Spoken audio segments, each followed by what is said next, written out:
guys, இந்த video என்ன பார்க்க போறோம்னா CS3451 ஆப்பரேட்டிங் சிஸ்டத்துக்கான அரியருக்கான இம்பார்ட்டன்ட் क्वेश्चन. நான் தெளிவான क्वेश्चन தான் உங்களுக்கு வந்து கொடுத்திருக்கேன். இந்த செட் ஆஃப் क्वेश्चन நீங்க படிச்சீங்கன்னா கண்டிப்பா நான் சொல்றேன் கேரண்டியா நீங்க வந்து பாஸ் ஆகலாம். ஆனா நான் வந்து கொடுக்குற क्वेश्चन நல்லா தெளிவா படிக்கணும். வீடியோ பாருங்க. அப்பதான் உங்களுக்கு நான் புரியும் என்ன சொல்ல வரேன் அப்படிங்கறதை. இந்த இம்பார்ட்டன்ட் क्वेश्चनக்கான PDF லிங்க் ப்ளஸ் பாத்தீங்கன்னா இதுக்கான ஃபுல் நோட்ஸ் வந்து பாத்தீங்கன்னா 5 யூனிட்டுக்கும் கீழ டிஸ்கிரிப்ஷன்ல டவுன்லோட் லிங்கா கொடுத்திருக்கேன். ஒரு நல்ல லிங்க் தான். டேரெக்டாக கிளிக் பண்ணி உள்ளே போங்க. எதனால் நல்ல லிங்க் சொல்கிறேன்னா எந்த ஒரு ஆடு எதுவுமே கிடையாது. நான் கண்ட ஆடு எதுவுமே வைக்க மாட்டேன். டேரெக்ட் லிங்க் அப்படியே கொடுத்துருக்கேன். எனக்கு ஆடு வந்து அப்படிலாம் வந்து காசு சம்பாதிக்கணும் அப்படிங்கிற அவசியம் கிடையாது. நான் டேரெக்டாக உங்களுக்கு கொடுத்துருக்கேன். டவுன்லோட் பண்ணிக்கோங்க. யூனிட் 1 பொறுத்தளவு நான் அப்படியே உங்களுக்கு அப்படியே என்னென்ன இம்பார்ட்டன்ட் அப்படின்னு நான் தெளிவாக சொல்லிக்கிறேன். அப்படியே ஒன் பை ஒன்னாக கவனிங்க.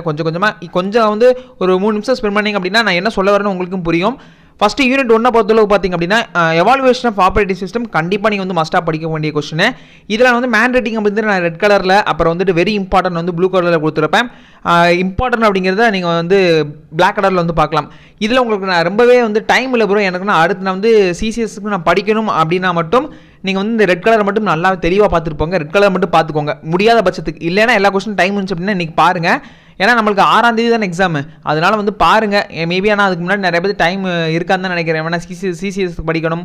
சில பேருக்கு வந்து பார்த்தீங்கன்னா டிஓசி வேறு இருக்கும். மேபி வந்து டைம் இருந்துச்சு அப்படின்னா ஃபுல்லாமே பார்த்துக்கோங்க. இல்லாத பட்சத்துக்கு இந்த ரெட் கலர் மட்டும் பார்த்துக்கோங்க. ஃபஸ்ட்டு வந்து பார்த்தீங்கன்னா எவாலுவேஷன் ஆஃப் ஆப்பரேட்டிங் சிஸ்டம். இதில் வந்து நீங்கள் எல்லாமே நீங்கள் வந்து சப்டாப்பிங்கும் வந்து பார்க்குற மாதிரி இருக்கும். மல்டி ப்ராசஸிங்கு, அப்புறம் கிளஸ்டர் சிஸ்டமு, அப்புறம் வந்து பார்த்தீங்கன்னா டிஸ்ட்ரிபியூட்டர் சிஸ்டம், இதெல்லாம் பார்க்குற மாதிரி இருக்கும். அதுக்கடுத்து ஆப்பரேட்டிங் சிஸ்டத்தோட ஸ்ட்ரக்சர்ஸ் வந்து பார்க்கணும். அப்புறம் ஆப்பரேட்டிங் சிஸ்டத்தோட சர்வீசஸ். இதில் எதுவுமே வந்து பார்த்தீங்கன்னா எல்லாமே தியரி, எதுவுமே வந்துட்டு நியூமெரிக்கல் கிடையாது, எதுவுமே சம்மு கிடையாது. 2000 பொறுத்தளவு சம்மு நிறையா இருக்கும். நீங்கள் சம்மையும் பார்க்குற மாதிரி இருக்கும். ஃபஸ்ட்டு ப்ரிஃபரன்ஸில் நம்ம ஷெடியூலிங் ஆல்காரத்தை பார்த்துக்கோங்க. இதுக்கான சம்மு தியரி நான் சொல்கிறது எல்லாமே சம் தியரி இருந்துச்சுன்னா சம் தியரி ரெண்டுமே பார்த்துக்கோங்க. அப்புறம் சிங்க்ரனைசேஷனு, ப்ராசஸ் ஷெடியூலிங்கு, டெட்லாக். மேபி டெட்லாக் போனதோட கேட்டாங்க. மேபி எனக்கு தெரிஞ்சு மேக்ஸிமம் டெட்லாக் வந்து இந்த தடவை வர வாய்ப்பு இருக்காது. ஆனால் இருந்தாலும் டைம் இருந்துச்சு அப்படின்னா பார்த்துருப்போங்க. மேக்ஸிமம் வந்து பார்த்தீங்கன்னா இந்த இதுலேருந்து வந்துடும். ஷெடியூலிங் அல்காரத்துலையும் ப்ராசஸ் சிங்க்ரனைசேஷன்லேருந்து மேக்ஸிமம் வந்துடும். அது இல்லாத பட்சத்துக்கு மட்டும்தான் இது கேட்பாங்க. ப்ராசஸ் ஷெடியூலிங் வந்து பார்த்தீங்கன்னா கேட்ப வாய்ப்பு இருக்குது. இதை வந்து மொத்தம் 3 டாபிக் வந்து கொடுத்துருவேன். 4 டாபிக் கொடுத்துருவேன். பேஜிங் பார்த்துக்கோங்க. அப்புறம் வந்துட்டு செக்மெண்டேஷனு, கான்டிகியூஸ் மெமரி பார்த்துக்கோங்க.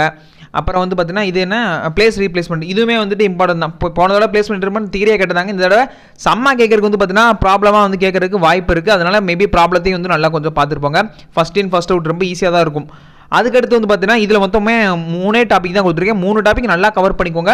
அதுக்கான சப் டாபிக் இருந்துச்சுன்னா அதே கொஞ்சம் வந்து பார்த்துக்கோங்க. 4ஆம் யூனிட் பொறுத்தளவு எது வரும்னு சொல்ல முடியாது. ஏன்னா வந்து எல்லாமே இம்பார்ட்டன்ட் மாதிரி தான் கொடுத்துருக்கானுங்க. ஃபஸ்ட்டு ஒன்று வந்து பார்த்தீங்கன்னா நம்மளுக்கு இது கொடுத்துருக்கானுங்க, அதாவது டிஸ்க் ஷெடியூலிங் கொடுத்துருக்கானுங்க, ஃபைல் மேனேஜ்மெண்ட், அலோகேஷன் மெத்தட், இது எல்லாமே பார்த்துக்கோங்க. யூனிட் 4 தான் 5th தான் பார்த்தீங்கன்னா ரொம்ப ஈஸி. விர்ச்சுவல் மெமரினா என்ன டைப்ஸ் பார்த்துக்கோங்க. விர்ச்சுவலைசேஷன்னா என்ன, அதுக்கடுத்து மொபைல் ஓஎஸ், அப்புறம் வந்து iOS, ஆண்ட்ராய்டு, இதை வந்து நல்லா தெளிவாக பார்த்துக்கோங்களேன். ஏன்னா செகண்ட் கொஸ்டின் வந்து போன தடவை இந்த டாப்பிக்லேருந்து செகண்ட் கொஸ்டினே கேட்கல. போன தடவை 2 கொஸ்டின் கேட்டிருந்தாங்க. அந்த 2 கொஸ்டினுமே வந்து நம்மளுக்கு இந்த ஷெடியூலிங் இதில் இந்த விர்ச்சுவல்லேருந்து தான் பார்த்தீங்கன்னா வந்துச்சு, விர்ச்சுவல் மிஷின்லேருந்து தான் பார்த்தீங்கன்னா வந்துச்சு. அதனால் இந்த தடவை இந்த 2வது கொஸ்டின் நல்லா தெளிவாக பார்த்துக்கோங்க. என்னையை பார்த்தாலும் நீங்கள் வந்து எந்த ஆர்டரில் படிக்கணும் அப்படின்னா 5ஆம் யூனிட்டு, அப்புறம் வந்துட்டு 3ஆம் யூனிட் பார்த்துக்கோங்க, அப்புறம் 4வது, அப்புறம் வந்து 1, கடைசியாக வந்து 2 பார்த்துக்கோங்க. 2ல் வந்து கொஞ்சம் சம் அதிகமாக இருக்க மாதிரி இருக்கும்னு நினைக்கிறேன். எனக்கு வந்து அதான் ஒரு ஃபீலிங்காக இருக்குது. அதனால் இந்த ஆர்டரை படிச்சுக்கோங்க. உங்களோட ப்ரிஃபரன்ஸ். நான் என்னோட ஆர்டர் சொல்லிட்டேன். இதுக்கான download link, PDF important question download லிங்க்கும் இதுக்கான ப்ராப்பர் நோட்ஸும் நான் கீழே டிஸ்கிரிப்ஷன்லையும் ஃபஸ்ட் கேமரில் நான் பின் பண்ணி வச்சிருக்கேன். டவுன்லோட் பண்ணி யூஸ் பண்ணிக்கோங்க. இந்த வீடியோ பிடிச்சா லைக் பண்ணுங்கள். மறக்காம சப்ஸ்கிரைப் பண்ண மறந்துடாதீங்க யாருமே.